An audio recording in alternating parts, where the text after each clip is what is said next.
ದರ್ಶನ್ ನಮ್ಮ ಮನೆಗೆ ಬಂದರೆ ಏನು ಮಾಡ್ತೀವಿ ಗೊತ್ತಾ? ರೇಣುಕಾಸ್ವಾಮಿ ತಂದೆ ಅಚ್ಚರಿಯ ಹೇಳಿಕೆ. ಏನಿದು ಎಲ್ಲ ಫುಲ್ ಡೀಟೇಲ್ಸ್ ತಿಳಿಸ್ಕೊಡ್ತೀನಿ. ಅದಕ್ಕಿಂತ ಮುಂಚೆ ನನ್ನ ಚಾನಲ್ ಸಬ್ಸ್ಕ್ರೈಬ್ ಮಾಡಿದೆ ವಿಡಿಯೋನ ನೋಡ್ತಾ ಇದ್ದರೆ ದಯವಿಟ್ಟು ಸಬ್ಸ್ಕ್ರೈಬ್ ಮಾಡ್ಕೊಳ್ಳಿ. ಹಾಗೆ ಫುಲ್ ವಿಡಿಯೋ ನೋಡಿ. ವಿಡಿಯೋ ಇಷ್ಟ ಆದರೆ ಲೈಕ್, ಕಮೆಂಟ್, ಶೇರ್ ಮಾಡಿ.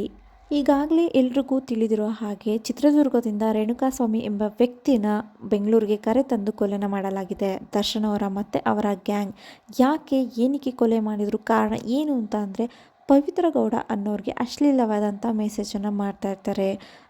ಪವಿತ್ರ ಗೌಡ ಅವರು ಎಷ್ಟೇ ಇಗ್ನೋರ್ ಮಾಡಿದ್ರು ಕೂಡ ಅಥವಾ ಬ್ಲಾಕ್ನ ಮಾಡಿದ್ರು ಕೂಡ ಹೊಸ ಅಕೌಂಟಿಂದ ರೇಣುಕಾಸ್ವಾಮಿ ಎಂಬುವವರು ಪವಿತ್ರ ಗೌಡ ಅವ್ರಿಗೆ ಅಶ್ಲೀಲವಾದಂತಹ ಮೆಸೇಜನ್ನು ಮಾಡ್ತಾ ಇರ್ತಾರಂತೆ.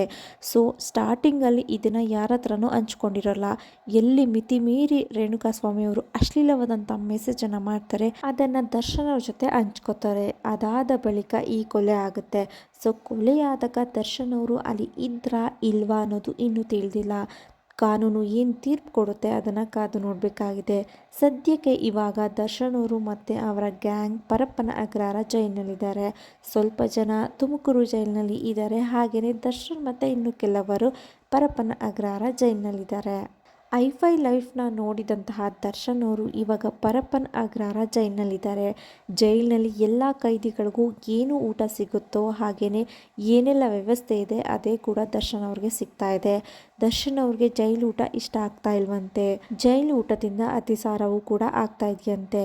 ಸೊ ಡಯಟಲ್ಲಿ ಇರುವಂತಹ ದರ್ಶನ್ ಅವ್ರಿಗೆ ಜೈಲು ಊಟ ಇಷ್ಟ ಆಗ್ತಾ ಇಲ್ವಂತೆ. ಹಾಗೆಯೇ ಪವಿತ್ರ ಗೌಡ ಅವ್ರಿಗೂ ಕೂಡ ಅಲ್ಲಿನ ವಾತಾವರಣ ಆಗ್ತಾ ಇಲ್ವಂತೆ. ಆದ್ದರಿಂದ ದರ್ಶನ್ ಅವರು ಮನೆ ಊಟ ಬೇಕು, ಬೆಡ್ ಬೇಕು ಅಂತ ಅವರ ಲಾಯರ್ಗೆ ಹೇಳಿ ಕೋರ್ಟ್ಗೆ ಅರ್ಜಿನ ಸಲ್ಲಿಸಿದ್ದಾರೆ. ಸೊ ಸದ್ಯಕ್ಕೆ ಈ ಅರ್ಜಿಯನ್ನು ಕೋರ್ಟ್ ನಿರಾಕರಿಸಿದೆ. ಕಾದು ನೋಡಬೇಕಾಗಿದೆ ದರ್ಶನ್ ಅವ್ರಿಗೆ ಮನೆ ಊಟ ಸಿಗುತ್ತಾ ಅಥವಾ ಮನೆಗೆ ಹೋಗುವ ಅವಕಾಶ ಸಿಗುತ್ತಾ ಅಂತ.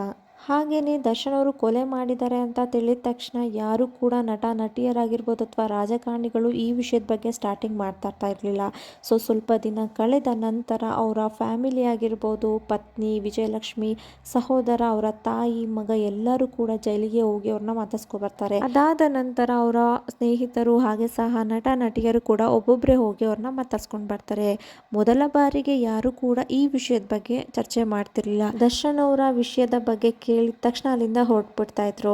ಆದರೆ ಇತ್ತೀಚೆಗೆ ಎಲ್ಲರೂ ಕೂಡ ರಿಯಾಕ್ಟ್ ಮಾಡ್ತಾ ಇದ್ದಾರೆ. ಜೈಲಿಗೆ ಹೋಗಿ ದರ್ಶನ್ ಅವ್ರನ್ನ ಭೇಟಿ ಮಾಡಿಕೊಂಡು ಸಮಾಧಾನ ಮಾಡಿ ಬರ್ತಾ ಇದ್ದಾರೆ. ದರ್ಶನ್ ಅವರ ಸ್ಥಿತಿಯನ್ನು ನೋಡಿ ಎಲ್ಲರೂ ಕೂಡ ತುಂಬ ಬೇಜಾರು ಮಾಡ್ಕೊಂಡಿದ್ದಾರೆ. ತೀರ್ಪು ಏನು ಬರುತ್ತೆ ಅಂತ ಕಾದು ನೋಡಬೇಕಾಗಿದೆ. ಸೊ ಇದಿಷ್ಟು ಈ ವಿಡಿಯೋ ಇಷ್ಟ ಆದರೆ ಲೈಕ್, ಕಮೆಂಟ್, ಶೇರ್ ಮಾಡಿ. ಹಾಗೆ ನನ್ನ ಚಾನಲ್ನ ಸಬ್ಸ್ಕ್ರೈಬ್ ಮಾಡ್ಕೊಳ್ಳಿ. ತುಂಬ ಜನ ನನ್ನ ವೀಡಿಯೋಸ್ನ ಸಬ್ಸ್ಕ್ರೈಬ್ ಮಾಡದೆ ನೋಡ್ತಾ ಇದ್ದೀರಾ. ಸೊ ದಯವಿಟ್ಟು ಸಬ್ಸ್ಕ್ರೈಬ್ ಮಾಡಿಕೊಂಡು ವಿಡಿಯೋ ನೋಡಿ. Thank you. ನೆಕ್ಸ್ಟ್ ವಿಡಿಯೋದಲ್ಲಿ ಸಿಗ್ತೀನಿ.